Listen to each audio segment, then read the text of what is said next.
All right, let's get cracking. So we introduced the law of cosines last week. So this week we are doing a lab on that where we'll look at some examples. First, let's do a quick review, law of cosines. So whenever you have an angle type of problem that comes up in design, what's the first question you always ask? What information do I have? You're gonna, Okay, so you're gonna we say got a set side number of and information. side. But ultimately, we need to, when dealing with trigonometry or the study of angles, what's the first question we want to ask?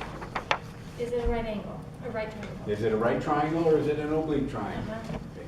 Now, we covered those cases, and we handled that if it's a right triangle, we're using Pythagorean theorem, SOHCAHTOA. If it's not, then we are using law of sines, law of cosines. Okay. Now, we handled the law of sines section, which is over here. This is what we introduced last time, law of cosines. Now, your cheat sheets show basically that when we get our triangle and we've got our given information, like you said, Majid, we determine the information, we've determined it's an oblique triangle. First thing we want to do is label our triangle. Okay. So we always put capital letters on a corner that represent the angle. Then we use the side opposite with the same letter, but we go lowercase. So angle A, that has to be side A. Angle B, side B. Angle C, side C. Once we have that, then we analyze what we know versus what we're looking for, our little find section. So we're determining our journey, and we determine which formula we're using. The law of cosines, you have three derivations of it, these three right here, depending on known information. This is the same set of formula that has taken these and rearranged it such that it's set to look for an angle. So in essence, I just start plugging in my numbers and work the calculator to get to a result. Any questions on how we use this?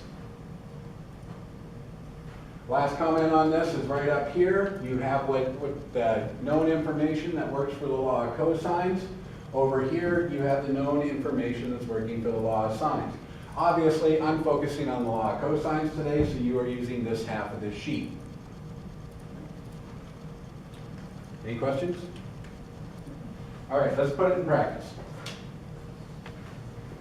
I'm going to go to page 59 of your text.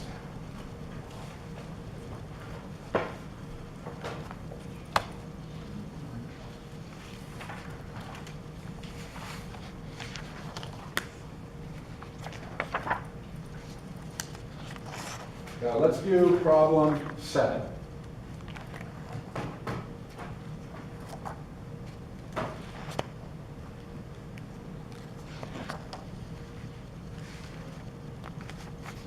Wait, that one doesn't work. Let's not do that. Sorry. Let's do 5. Okay? So question 5. The two sides of a sloped ceiling meet at an angle of 105 degrees. If the distances along the sides of the opposite walls are 11 and 13, what length of beam is needed to join the walls? So in essence, let's set this up. So we have a sloped ceiling. So like something like this, I guess. We have different lengths on our sides, so let me draw one a little longer than the other. We know this angle right here is 105.5. We have the two lengths, which are 13 feet and 11 feet. What we want to know is what length of beam would be needed to join those two. Does everybody agree with my synopsis of what the problem is given? Okay. So, once we get to here, since we have 105 degrees, this cannot be a right triangle, right? Because every triangle has 180 degrees in it. So if I take 105 and add 90 to it, I've got 195 degrees. So it's got to be an oblique triangle.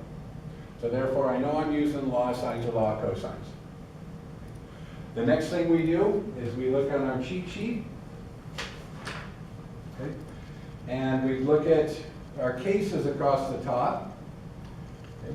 And right off the bat, I'll tell you, you're not going to use anything off of law of sines. If you go to the law of cosines, do we have side angle side or side side side?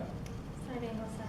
Yeah, and I asked you to make that slight change to this in that the angle must be in between those two. This is the exact situation. I know that side, I know that side, I know that angle. Okay. So once I now know I'm using these three formula right here. Now, which one of these three am I using? We have to label our triangle first. Thank you, Missy. That's exactly how we have to do it. Majed, which one's going to be A? The angle A? Yes. Angle A? Paper. The 105.5. Okay, thank you. That's A. So that means this side has to be A, right? Missy, which one's going to be B? It will be on the left. Okay, this one's B, so that means this is little b. And one, I won't ask you for the last one. C and C. And again, you don't have to do this with a little bit of practice, but I like to go through it just to make sure you get the right equation nailed.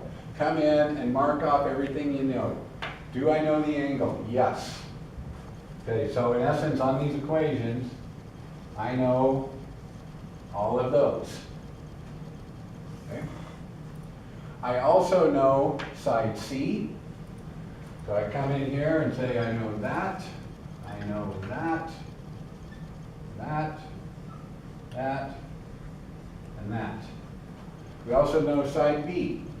Okay. Now I know that one, that one, that one, that one, that one.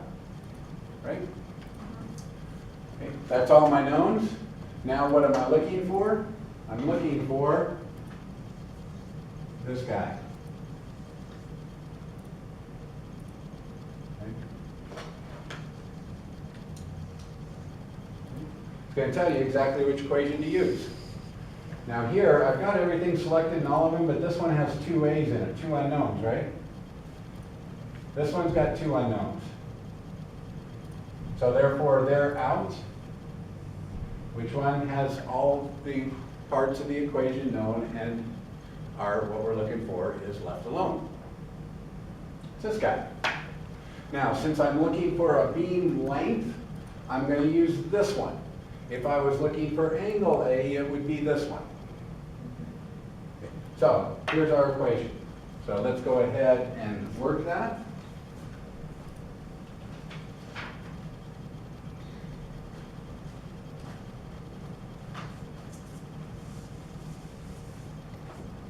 So I'm using a squared is equal to b squared plus c squared minus 2bc cosine of a. Let's put in our numbers. We've got 11 squared plus 13 squared minus 2 times 11 times 13 times the cosine of 105.5.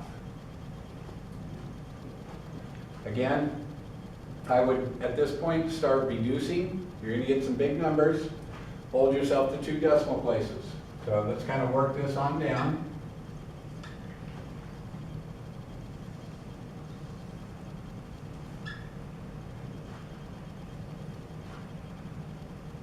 So 11 squared, I think that's 121 plus 139 minus, I'm not going to try and do that in my head.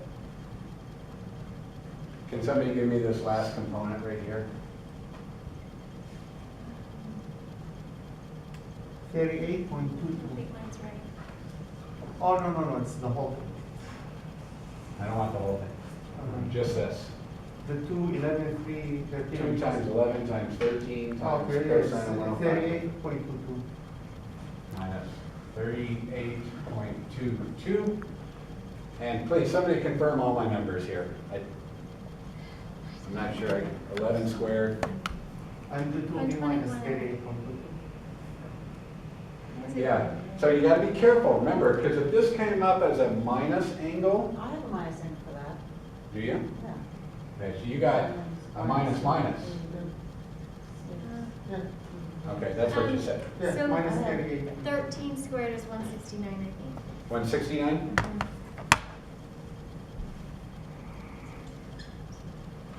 Darn, memory got me again. Did I get the 11 right? Yes. Now, this is a minus minus, right? Make sure you can get that. I'll wait for a moment while you get this.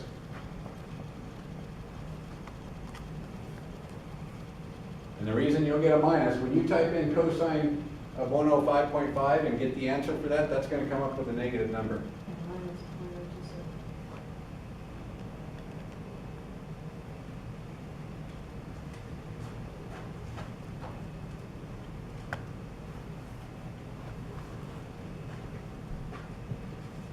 It's going to come up a negative number. I don't get it to come up with a negative number.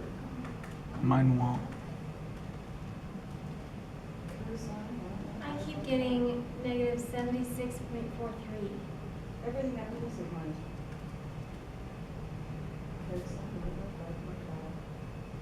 Oh, for Minus point.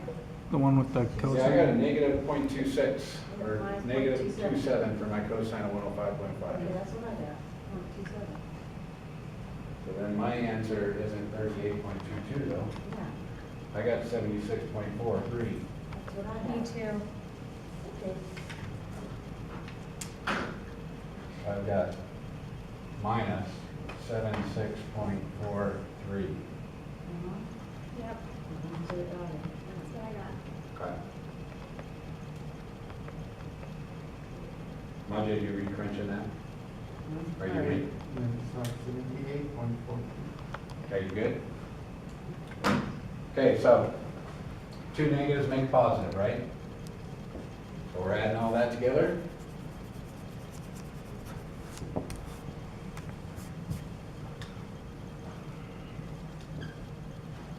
Can somebody give me the results of those numbers added together? 366.43 356.43. or 366.43. Yes? Okay, you good too? How do we get rid of the square? Square root, Okay, take square root of both sides. 19.14.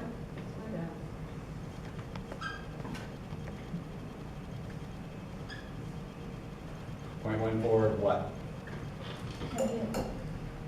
Oh, feet. Feet. Thank you. Feet. Yes. Yes. That means something. Hey, Juan, did you get these?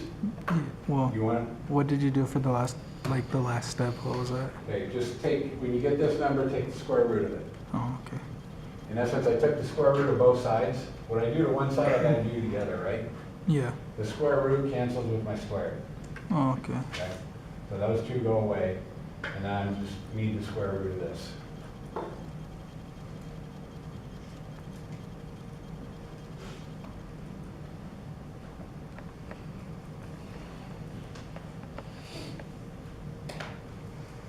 Okay, did you get it? Yeah. 90. All right. Any questions?